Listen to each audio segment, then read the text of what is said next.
gente tem uma veia empreendedora muito grande e ela é bastante sufocada por vários aspectos que dificultam o planejamento e outros a execução. Esse é um caso clássico em que o sujeito começa a trabalhar e vê que ele está numa armadilha.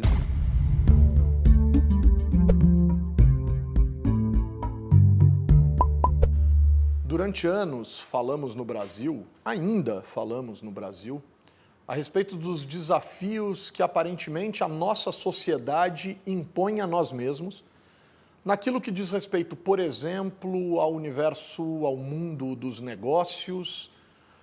Convencionou-se durante muito tempo chamar isso de custo Brasil, e o custo Brasil vem, de uma certa forma, nos tornando menos competitivos, sobretudo quando entramos numa lógica de globalização do comércio, dos negócios, das finanças e coisas dessa natureza. Bom, não estamos naturalmente sozinhos nesse tipo de desafio. Países, em geral, buscam aprimorar ou buscam melhorar o ambiente de negócios e sabemos que existe uma tentativa de o planeta buscar uma simplificação no universo dos negócios. João, a gente tem uma lógica de doing business no mundo. Isso não é apenas um termo, isso se transformou efetivamente em algo concreto que busca conectar 190 países numa forma minimamente razoável e compreensível à luz de todos os envolvidos no que se diz respeito a fazer negócio. O mundo está preparado para discutir, nesse grau de profundidade, uma tentativa de falarmos a mesma língua nesse ambiente? Doing business, eu acho que é um conceito maravilhoso porque ele olha o ambiente de negócio, o contexto, o ciclo, mas ao mesmo tempo mantém uma coerência no tempo e determina que variáveis elas contribuem ou não para um bom ambiente de negócios. E eu diria que o faz de uma maneira muito interessante porque não se limita simplesmente a um conceito antigo de uma criação de valor, mas a criação de valor com que impacto, a criação de valor com que tipo de compartilhamento. Então, eu acho que há muitas diferenças, vamos dizer, entre regimes políticos. Isso tem uma influência bastante importante no aspecto do compartilhamento, né? Como você divide o valor que é gerado, que eu acho que é um aspecto cada vez ele é mais olhado. Isso faz com que seja muito difícil falar a mesma linguagem. Eu volto breve nesse tema, mas se a gente olhar a equação sob o ponto de vista da criação de riqueza, ainda assim existem aspectos muito importantes que são considerados, eu vou citar apenas dois.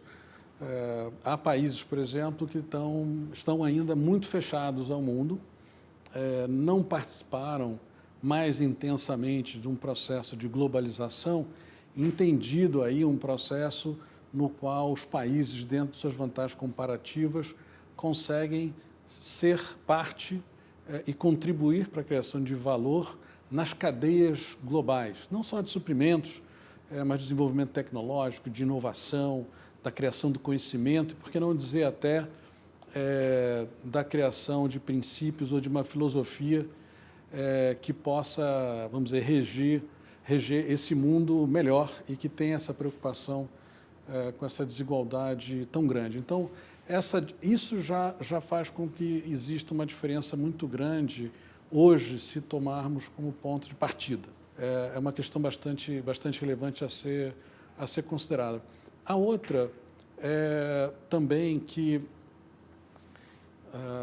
o capital, seja ele intelectual ou mesmo financeiro, ele, por questões históricas também que tomariam a nossa conversa toda hoje, eles também fazem parte dessa questão, vamos chamar, desigual, né?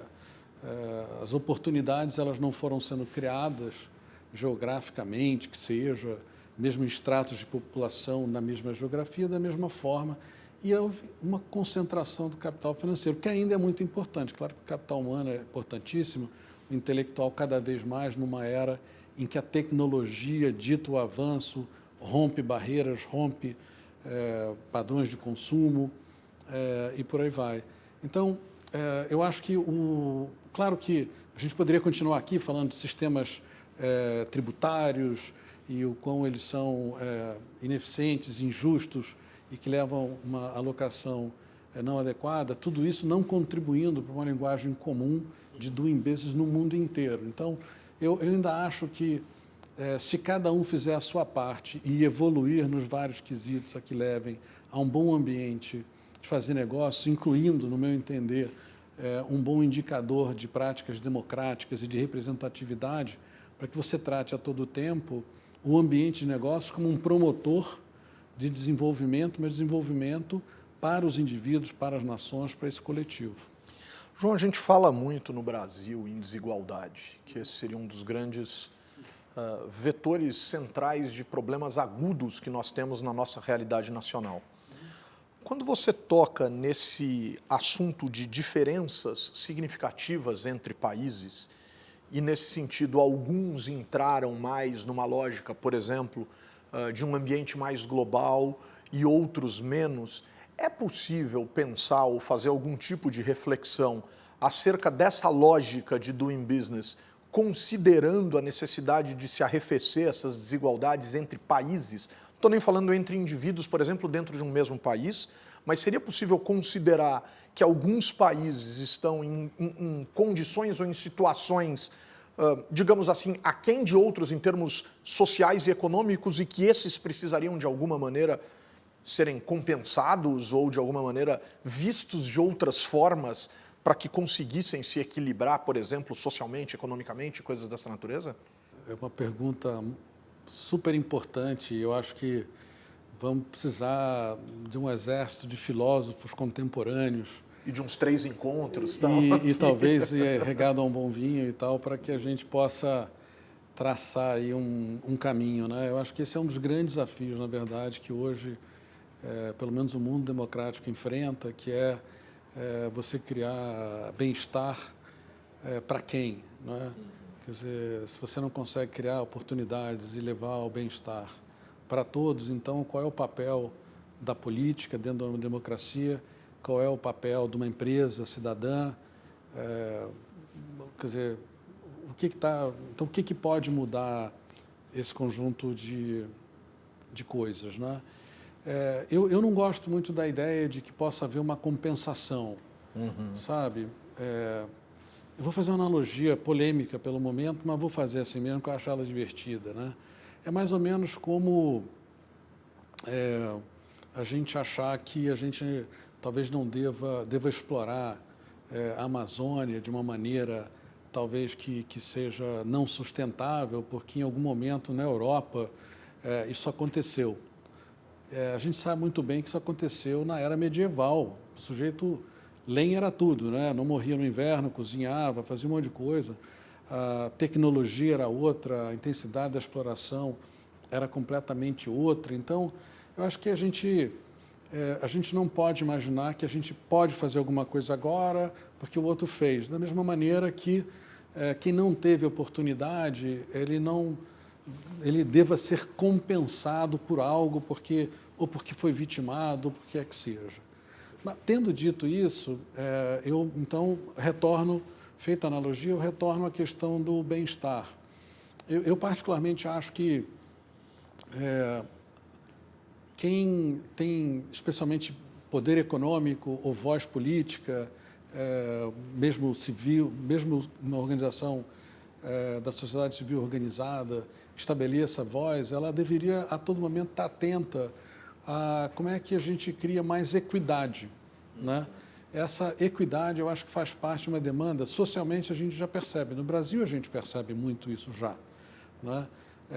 Existe um clamor para que os serviços públicos melhorem, mas melhorem para todo mundo. Então, você olhar o ângulo da equidade no bem-estar, ele é interessante. Como fazer? Daí, existem 1000 formas, de novo, né? Eu acredito muito no preceito liberal no que tange a alocação de recursos e a criação da riqueza Eu acredito muito, você sabe disso, a gente já conversou várias vezes, eu acredito na educação como um grande promotor do progresso individual e acredito que quem pode tem a obrigação e o dever de promover oportunidades. Então, nesse sentido, sim, é uma forma de compensar. Você tem um olhar para aqueles que têm menos oportunidades e avaliar como você recupera. Às vezes são populações inteiras e são questões históricas que levaram a que populações inteiras tenham sido escravizadas, e é óbvio que você toma um atraso aí, e o preconceito que se segue e tudo mais. E eu acho que a gente, se pensar um pouquinho, o conceito é muito simples, né? É uma questão mais de, se você pensar sob a ótica de respeito e dignidade, eu não consigo imaginar que a gente consiga viver muito bem, porque teve a oportunidade de estudar e tem uma boa vida e possa educar os filhos nas melhores escolas, enquanto alguém mora numa família de 5 pessoas num quarto que não tem nem piso, né? Está ali na terracota e tal. Assim, essas coisas me incomodam, eu acho que incomodam muita gente, não é privilégio, não sou um cara mais lúcido que ninguém, pô, imagina, mas eu acho que cresce algo que estava muito latente e que hoje desabrocha, que é a percepção de que não é preciso ter tanto, é muito melhor que todos tenham mais. Olha eu, né, liberal aqui parecendo um socialista, engraçado, né? Mas o fato é isso, mas eu faria isso não com mecanismos de transferência de renda, o assistencialismo, seja transnacional, seja intranacionais, com o apoio a populações. Eu acho que isso é importante emergencialmente. E sem isso, pessoas morrem no frio, em países temperados, morrem de fome na África. Então, sim, claro que assistencialismo, esse tipo de coisa é muito importante também.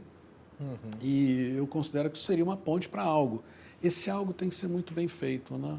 Quando a gente pensa nesses valores postos para que a gente consiga efetivamente pensar num mundo, eu queria destacar aqui alguns pontos que você colocou. Falou em cidadania, falou em democracia, falou em bem-estar, enfim. Tem uma responsabilidade, um papel do Estado ou das sociedades em geral muito forte nesse universo.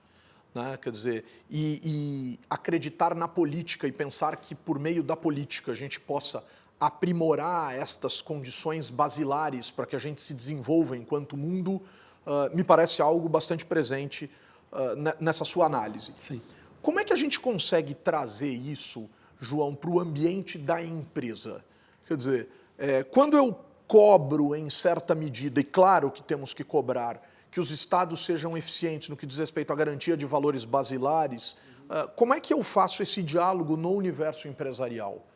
O que eu posso e o que eu devo cobrar das empresas, ou o que as empresas devem desenvolver no que diz respeito à garantia desses valores tão importantes? Bom, isso, como você disse bem, isso dependerá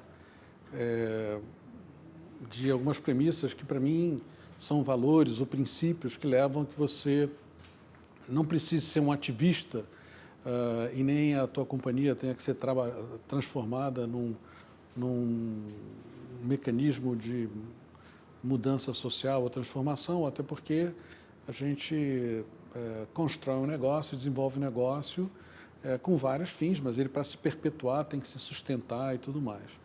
Agora, o como você faz negócio já é uma forma importante de você assumir o seu papel como empresa cidadã.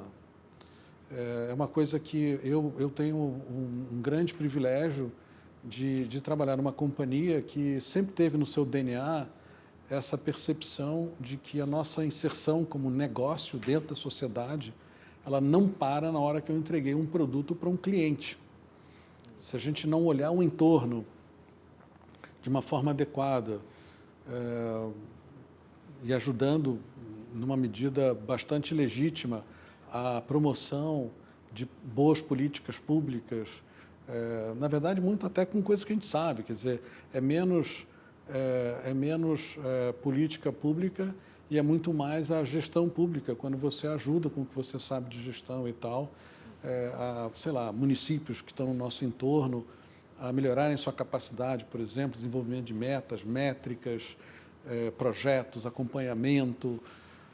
Enfim, tem uma série de maneiras com as quais você pode influenciar positivamente, de uma forma muito legítima, promover, junto ao setor público ou não, ou à sociedade organizada, promover ações para que levem o desenvolvimento do seu entorno.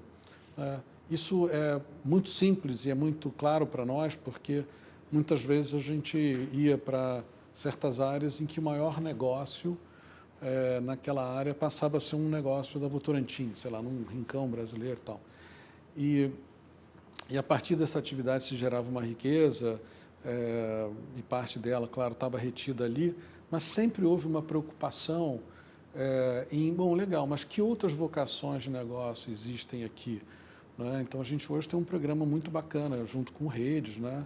Também com o envolvimento do BNDES, em que a gente apoia, não é a única iniciativa, mas que a gente apoia as vocações locais, para que as pessoas se enraizem, para que as famílias que lá estão e que um dos familiares trabalha conosco, etc., que possa também se enraizar, desenvolver. E mesmo com a educação, especialmente a educação básica, que é o que mais está presente nos municípios menores em que a gente está presente. Então, tem várias maneiras de fazer isso.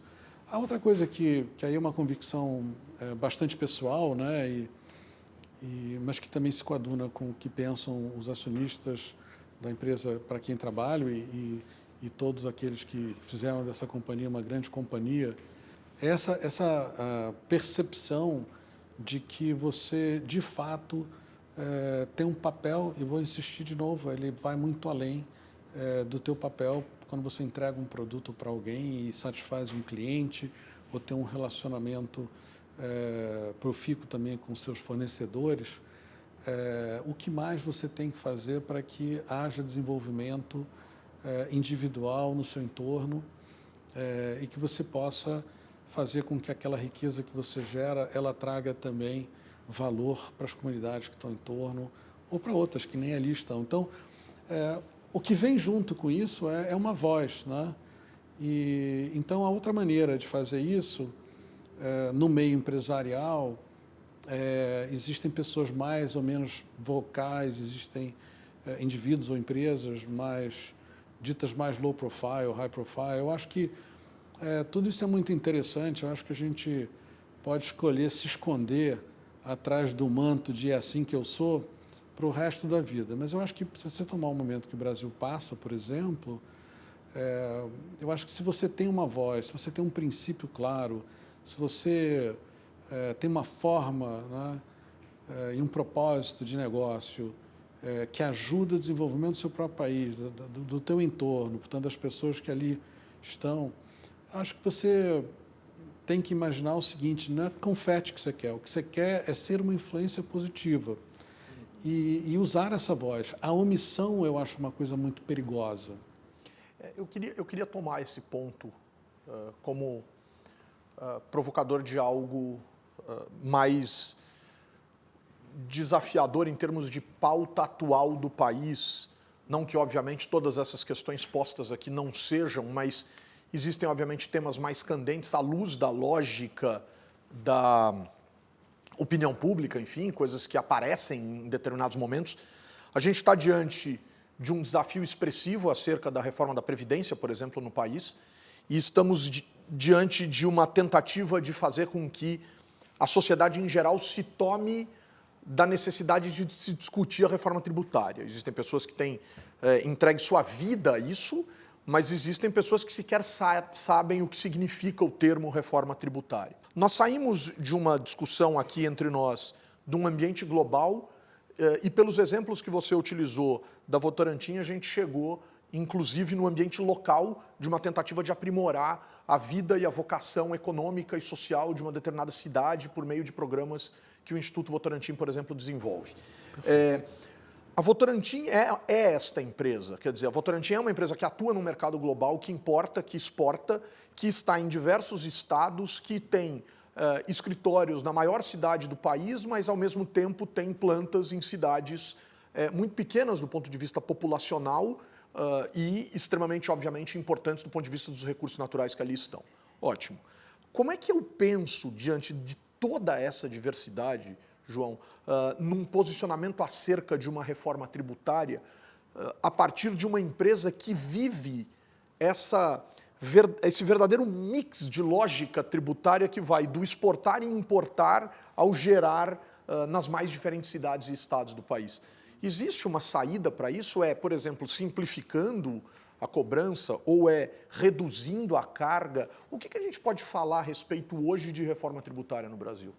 Olha, interessante fazer essa colocação, porque quando a gente olha os rankings assim de ambiente de negócio, por muitos anos, corrupção tem, no Brasil, aparecido como um grande ofensor e, obviamente, independente de forma e quem é a favor ou contra, não importa. O fato é que a gente olhou esse problema de frente no Brasil e tem atacado. E o percurso é sempre meio trepidante, mas me alegra que a gente tenha olhado para um problema de frente aqui, muito sério, problema desde o Brasil colônia, e tem enfrentado. Portanto, isso me dá uma certa esperança da gente cuidar do próximo ofensor. E a complexidade do sistema tributário brasileiro, ela é um problema que vai até além dessa questão que você comentou, mas vamos nos ater a ela. De fato, a gente vive em vários estados, municípios aqui no Brasil, importa, exporta, está em 20 países, portanto, mas eu não vou agora falar de preço de transferência internacional e por que a gente tem recebido críticas e que isso, de uma certa maneira, tem barrado a nossa entrada a um clube importante da OECD, mas a gente chega lá. Mas, olhando para as propostas tributárias, uma proposta tributária pode ter vários efeitos, né?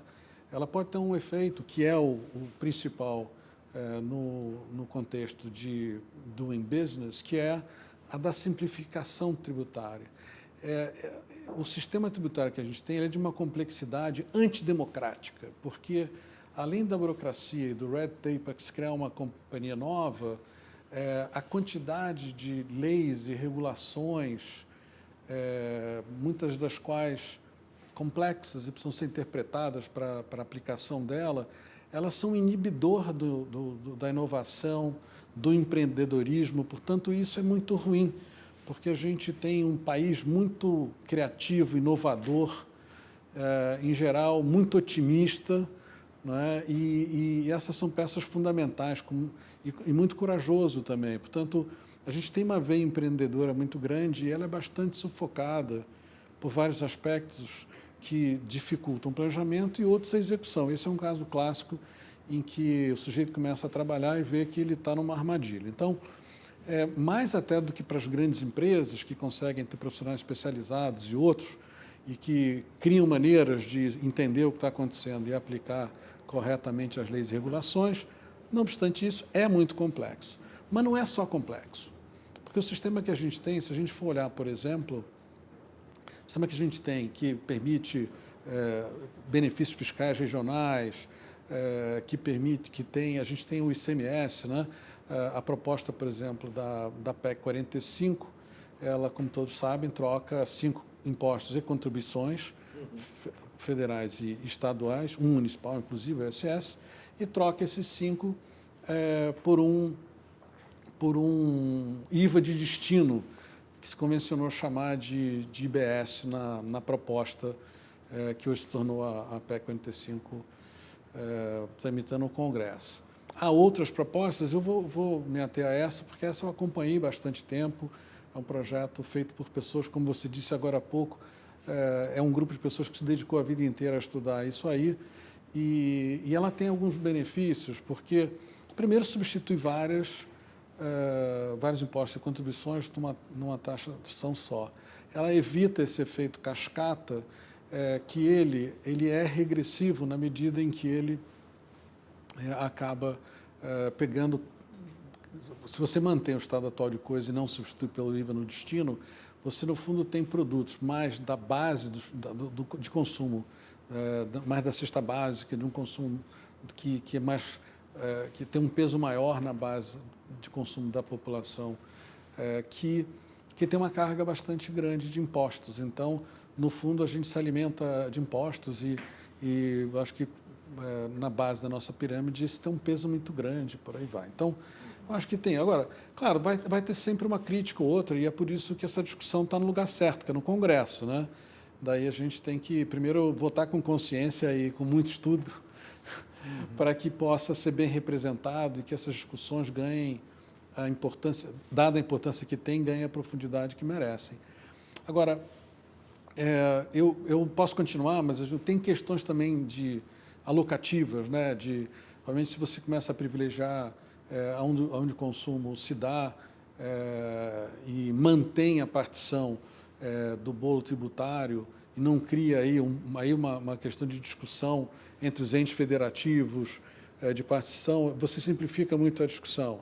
Então, acho que um dos grandes receios que todos têm ao entrar numa discussão mais profunda sobre uma reforma tributária é ter o receio de que ela vai acabar combinada na partida ou ao longo do caminho, que é a preocupação dos secretários estaduais de Fazenda, em que você acaba embolando uma questão fiscal, de partição do arrecadado, e não justamente da forma ou da eficiência em que você arrecada. Então, a proposta de simplificação é aquela que leva a uma otimização da forma de arrecadar, portanto, que não seja regressiva, que seja mais simples, que não desestimule, pelo contrário, estimule o empreendedorismo e por aí vai. Eu acho que uma proposta simplificadora ela é assim. O período de transição muito largo gera uma complexidade no tempo, mas, insisto, essa é uma questão menos econômica e mais política, portanto, como disse antes, repito, está no lugar certo a discussão, tenho certeza que lá vai se encontrar o equilíbrio e outras contribuições, elas virão. Portanto, eu disse, não é essa reforma que tanto se fala, ainda não é uma reforma que pode levar a um aspecto redistributivo de renda ainda. Não estamos falando aqui de tributação nem de pessoas jurídicas, nem de pessoas físicas, muito embora eu entenda que o próprio governo tem interesse em mandar uma proposta ao Congresso nesse sentido. Então, vamos ver. Eu acho que o Brasil ele tem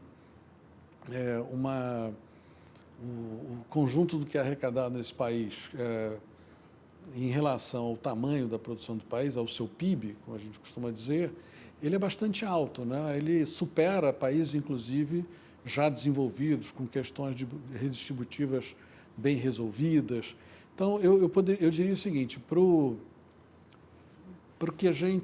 nível de desenvolvimento a que chegamos hoje, a nossa carga ela é muito alta. Então, junto com a questão da reforma tributária, a gente ainda tem que continuar discutindo com muito cuidado a questão da nossa disciplina, do rigor no trato fiscal, né? Então, a gente precisa muito olhar também para a reforma do Estado, para que a gente tenha um equilíbrio entre o que é custeio, porque, lembre, o dinheiro não é do Estado, né? Esse dinheiro todo vem de quem paga os tributos e recolhe e tal. Então, o que a gente espera é que esses tributos eles revertam para a população em serviços, né, básicos. Condizentes, inclusive, com os direitos que essas pessoas têm em relação àquilo que o Estado desenhou. Eu acho que... No que diz respeito à condição, né, social, econômica. Não é? Então, eu acho que esse seria... Quer dizer, a gente deveria conduzir o papel do Estado para a essência da provisão desses serviços, que é esse o grande contrato social. João, nesse sentido, a gente teria que entrar em duas outras discussões que, claro, que poderiam nos trazer aqui mais tantas vezes, mas me parece que a gente teria que discutir de acordo com esse caminho que você seguiu no que diz respeito à reforma, também a reformas administrativas e reformas de infraestrutura no país. Perfeito. Esses dois pontos são pontos que, de uma certa maneira, desafiam o seu olhar e as suas reflexões acerca do que seja o país? Quer dizer, em que medida que a gente tem uma carência, sob sua percepção, de aspectos estruturais e em que medida a gente teria que discutir aspectos de ordem administrativa até para que a gente possa pensar nessa lógica de eficiência que você tocou, claro, em relação à reforma tributária? Olha, essas duas ditas reformas, né, quer dizer, no campo da infraestrutura do país, mas também do Estado, administrativa, elas são muito fundamentais. A primeira, vamos chamar administrativa, por exemplo, ou do RH do Estado, de uma forma simplificada, que a reforma do Estado, para mim, é maior. Quer dizer, ela tem a ver com diminuir o custeio e ver aonde você deve focar e aí focar. Então, eu acredito que um bom programa que leve à privatização de companhias e deixe com que o setor privado faça o papel empresarial que hoje, em parte, é feito pelo Estado, isso é importante.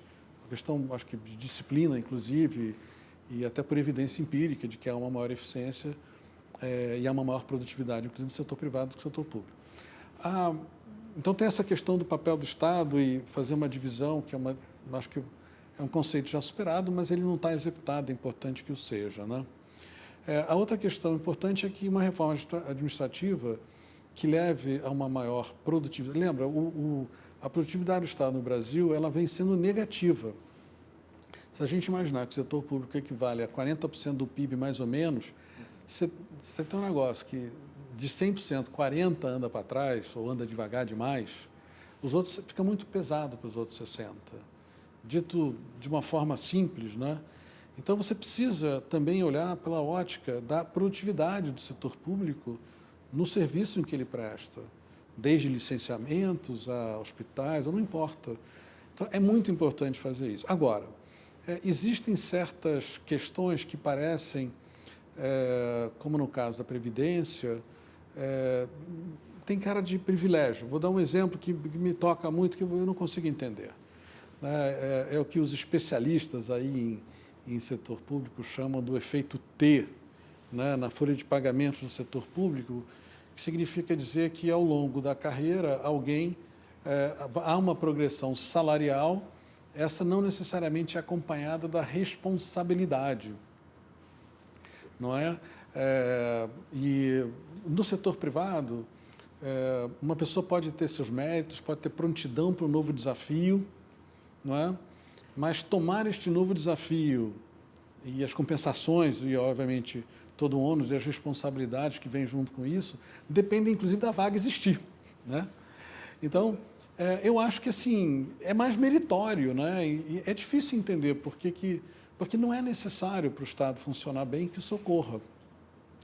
Então, se você está no setor público por escolha e você não evolui, e você tem um sistema meritocrático, pode ser que não dê para você evoluir, como no setor privado não dá também. Então, a despeito disso, independente do seu próprio mérito, você vai acabar ganhando mesmo que alguém. Então, daí fica todo mundo ganhando um montão, não necessariamente com uma produtividade legal. Então, você fica com uma base muito cara, com uma produtividade questionável, até porque ela não é baseada necessariamente em mérito. E eu aqui não estou querendo condenar as pessoas que fazem a escolha pelo serviço público. Eu conheço pessoas maravilhosas que dedicaram e dedicarão a vida no serviço público, são pessoas maravilhosas, e estudam e fazem. Então, assim, não estou falando de pessoas aqui, estou falando do sistema. Tá? O sistema, ele não conduz, talvez de uma forma efetiva a maior produtividade. Então, essa é uma questão importante. Tem um desafio republicano aí, né? Tem. Que é a questão de colocar a coisa pública à frente dos interesses individuais e como, por vezes, esses interesses individuais, que travestidos, inclusive, de interesses corporativos ou corporativistas, Olha, desvirtuam a lógica do Estado, né? Desvirtuam a lógica republicana. Eu vou ficar nesse exemplo, não vou nem entrar na questão da estabilidade, que é uma faculdade que eu acho que tem uma lógica interessante, mas talvez ela tenha sido estendida para além do... Porque, no fundo, a estabilidade deveria ser vista como uma apólice de seguro contra constrangimentos e contra a liberdade, etc., quando o exercício de uma certa responsabilidade requer. Mas ele ficou bastante estendido e hoje tem mais cara de privilégio, né? Então, na linha da defesa do corpo, concentra uma série desses aspectos que são bastante peculiares, eu não vou chamar todos de privilégio, porque não são, alguns são corretos, e então não cabe julgar e achar que está tudo errado, não é isso, mas existe sim questões muito peculiares e que se transformam em seu conjunto num benefício anormal e que não está trazendo para a sociedade um benefício, porque fica caro e porque não é produtivo, então não ajuda o país a se desenvolver também. Há duas correntes quando se fala da reforma administrativa, Ninguém discorda de que, se você vai discutir carreiras para fazer uma simplificação, você deve começar pelo âmbito federal, executivo, e daí vir descendo, até para a questão dos interesses corporativos, que há uma resistência para a discussão desse tema. Mas há uma outra corrente que diz que não se trata apenas de mudar leis e regulações, mas trata-se de uma questão, deve-se voltar a uma discussão constitucional a respeito. E a razão pela qual quem defende esse aspecto o faz é que várias reformas foram feitas. Outro dia, eu ouvi de uma pessoa que respeito muito, ela disse assim: a gente não precisa reformar o Estado, a gente tem que transformar o Estado. E eu achei interessante isso. Puxa, transformar. Você olha, pensa bem, a última que foi feita foi no primeiro governo Fernando Henrique. Em menos de 10 anos, tudo tinha voltado a ser a mesma coisa.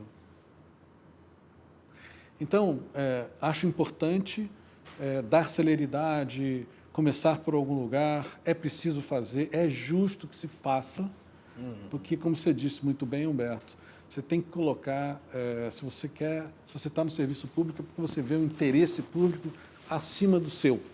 Então, não está se pedindo uma contribuição que não seja equitativa, na medida em que ela diminui aí o que se chama de privilégios ou um tratamento privilegiado em algumas questões. Então, esse eu diria que é um aspecto. O outro que é muito grande, é muito potente, como você mesmo disse, é a questão da infraestrutura.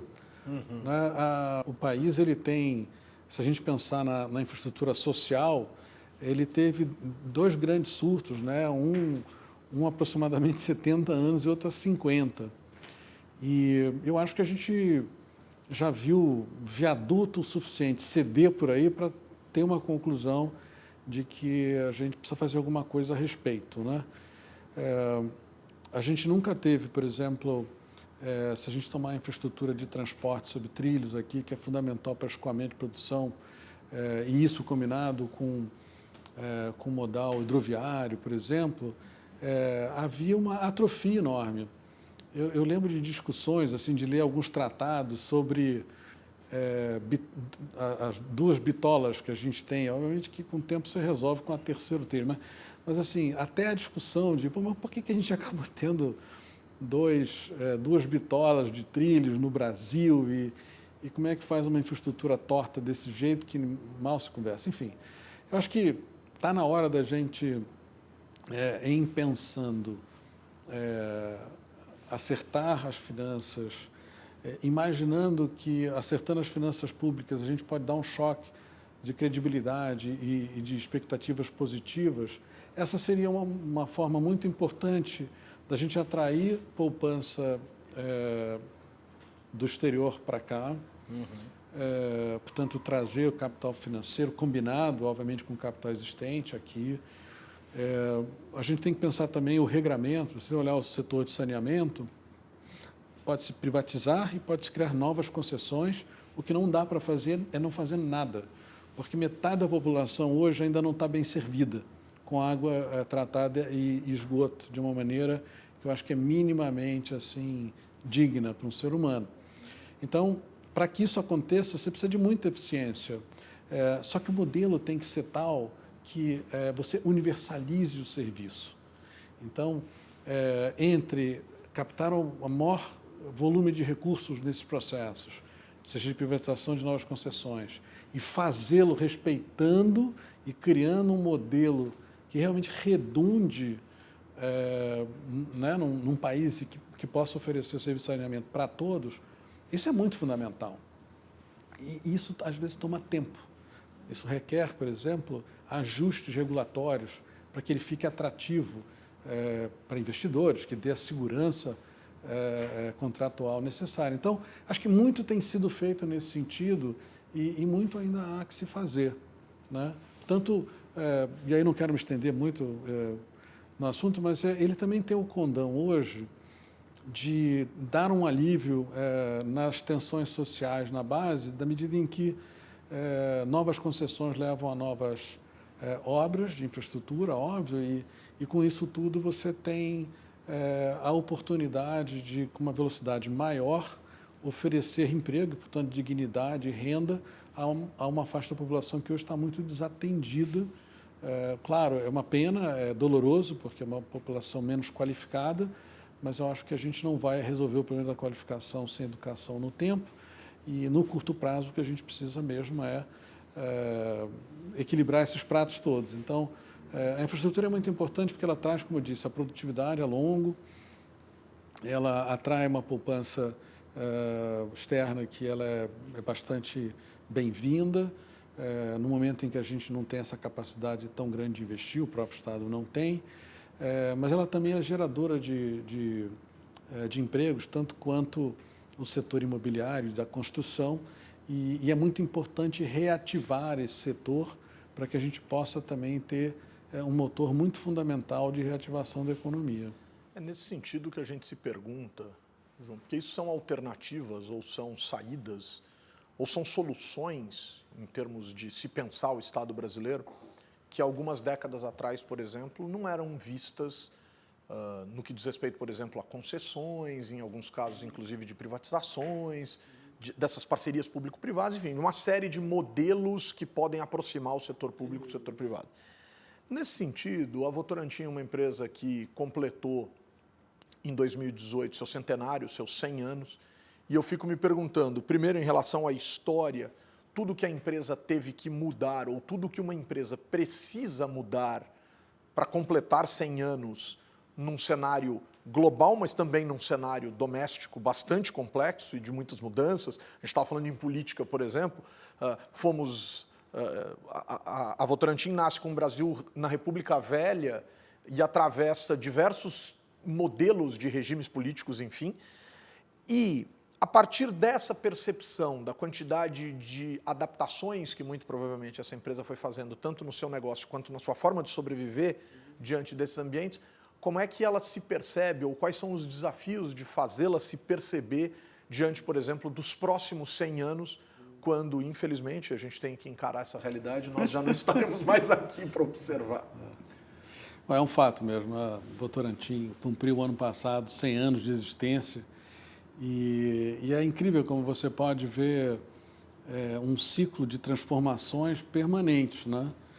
Quer dizer, uma empresa que começou como uma tecelagem e enveredou pela indústria de base, inicialmente com o cimento, né, e o concreto, mas também foi para metais, depois para sustentar e para criar equilíbrio e competitividade no negócio de metais, foi para energia, para autogeração,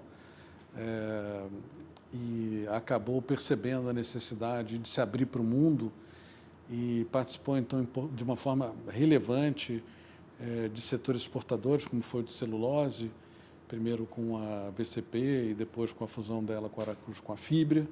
Portanto, teve um papel aí muito importante, até porque várias dessas indústrias, ela foi parte da gênese. Quando a coisa era muito ainda incipiente, participou neste desenvolvimento, talvez por isso ela seja tão associada ao desenvolvimento da indústria no Brasil, né?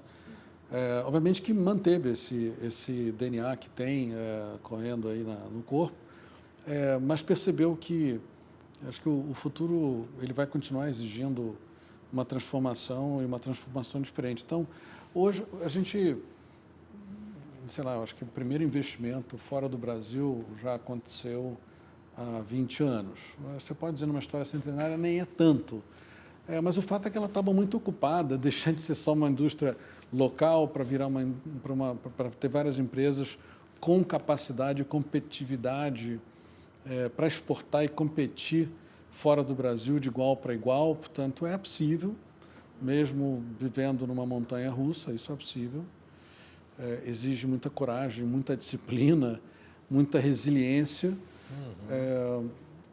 e muita reflexão sobre o que mudar e quando mudar e estar atento a se adaptar.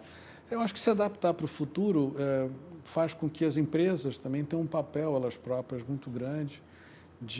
Eu acho que assim, os próximos 100 anos, diferentemente agora, eles trazem um componente de muito mais ruptura através da tecnologia. Quer dizer, hoje nada, assim, se você olhava certos produtos da indústria de base, você dizia, não, isso aqui vai ser insumo para muita coisa por muito tempo, né? Pois é, pai.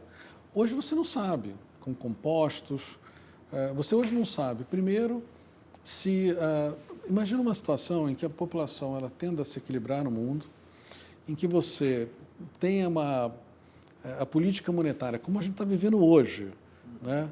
Eu acho que hoje, de 28 trilhões de ativos, de renda fixa, né? Portanto, bons, empréstimos, que não são denominados em dólar, portanto, em outras moedas, 17 trilhões desses 28 têm rendimento negativo. Isso é um sinal já que a política monetária, quer dizer, como um instrumento, né, para regular nível de atividade econômica e tal, ele pode estar sendo desafiado, ou ele sozinho pode estar sendo desafiado. Então, a gente está frente a um desafio importante, cujas soluções não são óbvias. Não é? A gente falava agora há pouco como ancorar expectativas e se essa busca da diminuição da desigualdade, ela sozinha, ela criaria uma atividade incrível econômica se as pessoas tivessem um pouco mais de visão no longo prazo, por exemplo. Seria um driver, um vetor de crescimento importantíssimo. Que ele não está sendo olhado, porque simplesmente as pessoas estão olhando até o próximo desafio que elas têm, e é natural que o façam, porque não está fácil, né? Então, a transformação para frente, ela vai requerer, acho que, cada vez mais humildade, seja de empresários, seja de executivos, líderes, também políticos e todos. Acho que o grande desafio aí é olhar para frente e, sem nenhum pudor, ver, ok, será que o meu produto sequer vai interessar alguém no futuro? Quer dizer, em que universidade do mundo está trabalhando num sucedâneo ao meu produto que vai acabar com o meu almoço? Não é? Vai absolutamente substituir. Então, eu acho que a ruptura tecnológica te leva a olhar para o que importa no negócio de uma forma diferente. Mesmo setores que são muito intensivos em capital financeiro, já entenderam, e não é de hoje, que o capital intelectual ele fará toda a diferença, faz hoje e fará no futuro, a despeito da concentração de capital que você precisa. Então, eu acho que o mundo mudou completamente. O que nos trouxe até hoje foi uma capacidade de antecipar eventos, de buscar ser sempre competitivo, ter uma lógica empresarial que compartilha, portanto, que se antecipa, mais do que só cumprir leis e regulação, se antecipa demandas sociais, porque acha que é o seu papel dar uma resposta a tudo isso como empresa cidadã. Eu acho que a gente vai ter que ser mais intenso nisso, elevado a vários graus de inovação e uma percepção de que tudo muda o tempo todo e a gente tem que se adaptar ao mundo assim. Queria destacar nessa sua colocação o fato dessa capacidade de ousar e de trazer aspectos de ordem tecnológica e transformar, obviamente, isso em negócios que sejam importantes e estratégicos para a empresa. Recentemente, eu tive num evento da Votorantim em que eu pude perceber o tamanho do peso que tem se dado, por exemplo, para a geração de energia eólica, coisa que há algumas décadas atrás a gente estava muito tranquilo no Brasil com as nossas hidrelétricas funcionando e com os nossos projetos postos sobre as pranchetas e sendo executados. E me impressionou muito uma questão relacionada ao agronegócio, que vocês também têm um investimento muito bacana. Eu comi um purê de batata à base de laranja e comi um hambúrguer à base de fibra cítrica. Né? Substituir a gordura. Substituindo a gordura do animal. Quer dizer, então a gente efetivamente está falando de coisas que por vezes surpreendem alguns indivíduos inclusive por vezes bastante antenados em algumas tendências, mas que não perceberam isso. Aí vem a campanha dos 100 anos da Votorantim,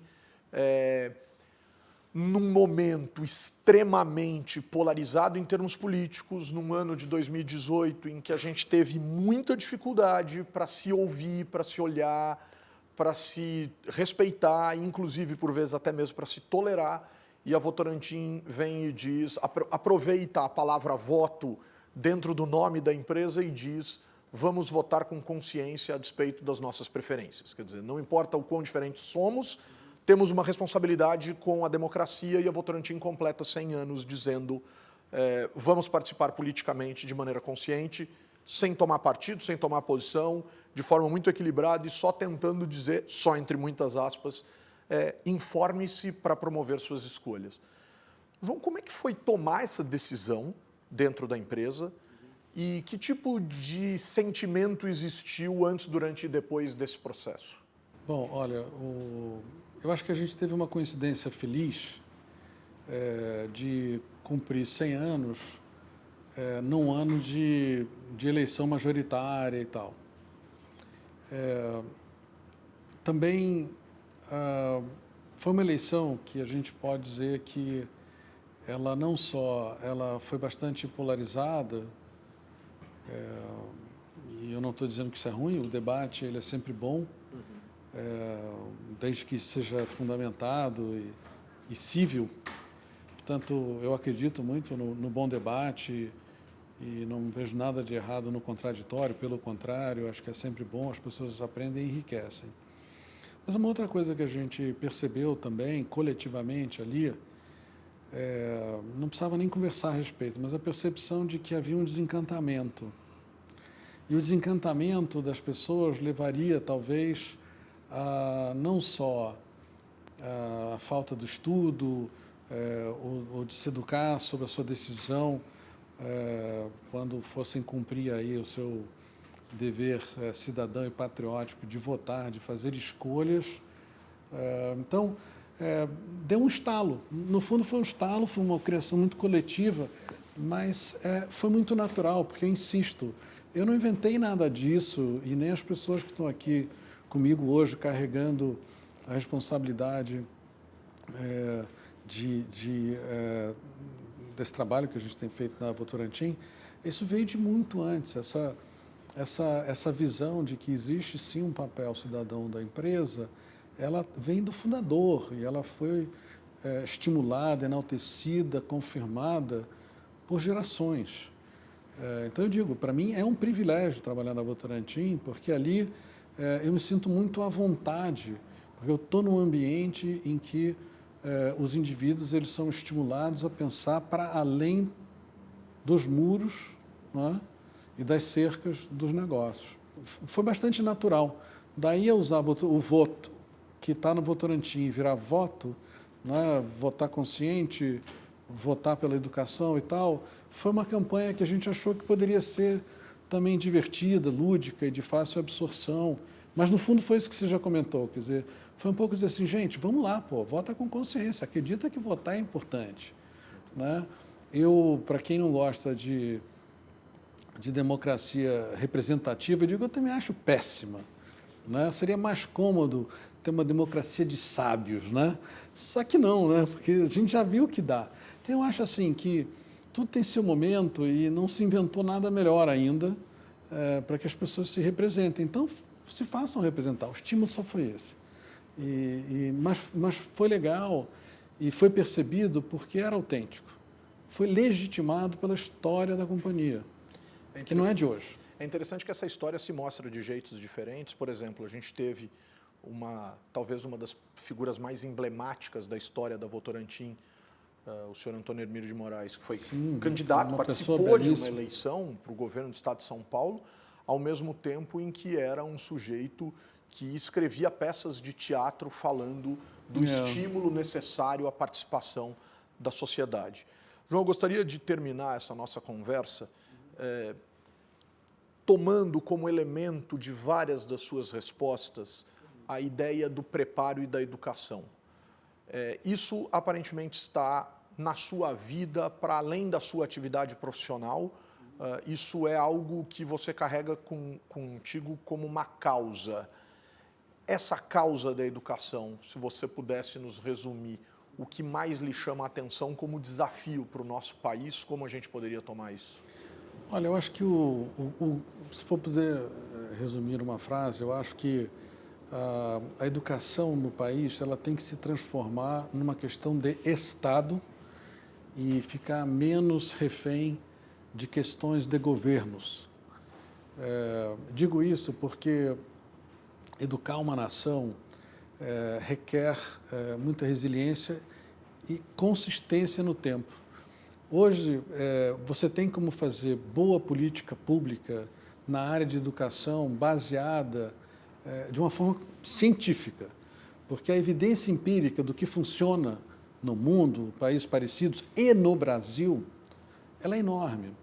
E felizmente, a gente chegou a um ponto em que uma parte relevante da sociedade civil organizada tem desenvolvido esse tipo de conhecimento, tem testado esse tipo de conhecimento, muitas vezes em parceria com governos estaduais, municipais. A própria Votorantim está presente com um programa de apoio à política pública na área de educação em 104 municípios diferentes, não é a única, tem vários exemplos que a gente poderia dar, que são maravilhosos. Eu agradeço que as suas palavras em dizer que isso é uma causa e que é uma coisa, mas na verdade é o seguinte, eu só estou tentando fazer como brasileiro algo que se todo mundo fizesse um pouquinho, como eu acho que eu faço, é só um pouquinho, pô. E se todo mundo olhasse para o lado e fizesse alguma coisa, a gente já estaria num estado muito diferente. Porque educar nesse país é um problema. A gente tem um problema de que as crianças, no ciclo fundamental, às vezes vão para a escola para ter o que comer, dependendo da região que elas moram. A gente, às vezes, reclama que o professor falta, mas dependendo de onde, ele não chega porque não tem o transporte para chegar ou não consegue chegar na hora. Enfim, são desafios muito relevantes, mas tem solução para uma parte importante de tudo isso, sabe? Tem muita coisa que comprovadamente funciona.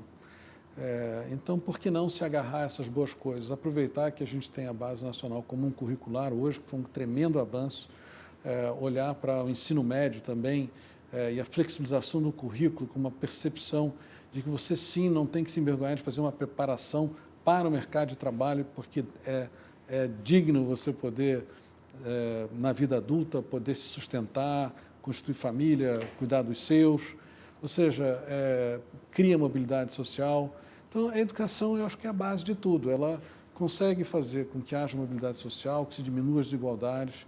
Ela, sim, é que fará com que exista oportunidade para todos. Eu não conheço nada mais potente do que... essa é a verdadeira vara de pescar, né?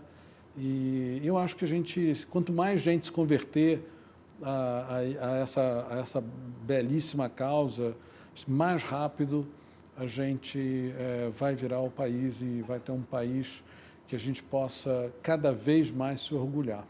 Do social ao empresarial, do global ao local, sem naturalmente deixar de tocar em pontos absolutamente cruciais para a lógica das transformações que o Brasil precisa para se pensar ainda mais potente. Brasil conversou com João Miranda. João, muito obrigado pela conversa. Foi um prazer enorme. Obrigado. Sempre. Obrigado.